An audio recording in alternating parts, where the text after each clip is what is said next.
కేవలం 2 ఏళ్లలో కోటీశ్వరుడైపోయారు జానీ బౌఫర్హాట్. తన స్టార్టప్ సంస్థ హోపిన్ను రెండంటే రెండే సంవత్సరాల్లో ఆయన $560 కోట్ల విలువైన కంపెనీగా మార్చేశారు. ఆయన సంస్థలో 650 మంది ఉద్యోగులు పనిచేస్తున్నారు. కానీ వారిలో కొందరిని ఇప్పటి వరకు ఆయన కలవలేదు. అంతేకాదు వాళ్ళెవరూ ఒక ఆఫీసులో కూర్చుని పనిచేయరు. The Sunday Times rich list ప్రకారం జానీ బ్రిటన్లో అత్యంత పిన్న వయస్కుడైన బిలియనియర్. ప్రైవేట్ ఇన్వెస్టర్ల నుంచి ఆయన ఇటీవల $400 మిలియన్ సమీకరించారు. దాంతో ఆయన హోపిన్ సంస్థ విలువ $5.65 బిలియన్ పెరిగింది. హోపిన్ సంస్థ ఆన్లైన్లో కాన్ఫరెన్స్లకు వేదికగా సేవలందిస్తోంది.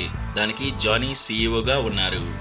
జానీ తన స్వయం కృషితో కోటీశ్వరుడిగా ఎదిగిన విధానం భిన్నంగా ఉంటుంది. జానీ బౌఫర్హాట్కు పనులను విభిన్నంగా చేయడం ఇష్టం.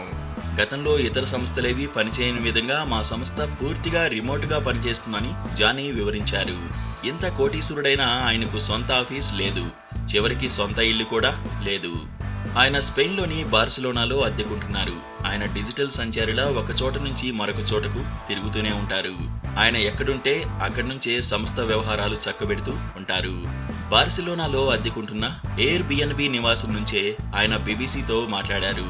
ఇదే పనిని 10 సంవత్సరాల క్రితం చేసినా ఉండగలిగే వాళ్ళం కాదు. అప్పట్లో రిమోట్ వర్కింగ్కి సరిపోయేంత సాఫ్ట్వేర్ ఉండేది కాదని బౌఫర్హాట్ చెప్పారు. అయితే ఈ సంస్థ స్థాపనేమి ఆయన ఒక ఆదర్శం కోసం తీసుకున్న నిర్ణయం కాదు. ఈ సంస్థ విస్తరిస్తున్న క్రమంలో రిమోట్గా పనిచేయడం మంచిదని నిరూపితమైంది.